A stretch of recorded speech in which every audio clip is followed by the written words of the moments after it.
Army chief का Pakistan military academy Kakul और Bloch regimental centre का दौरा। जनरल कमर जावेद बाजवा की कैडेट्स और अफसरान से मुलाकात। पेशा वराना सलाहियतों पर खिराज तहसीन। सिपा सालार यादगार शहदा पर हाजिरी। फूल चढ़ाए फातिहा ख्वानी भी की।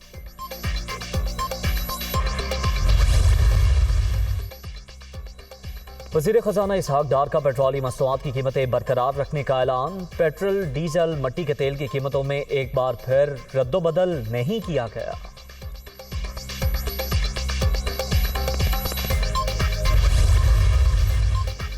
और वज़ीराबाद वाक़े की तहकीकात का मामला। JIT एक बार फिर तब्दील। CCPO लाहौर गुलाम महमूद डोगर को नया सरबराह बना दिया गया। नोटिफिकेशन जारी।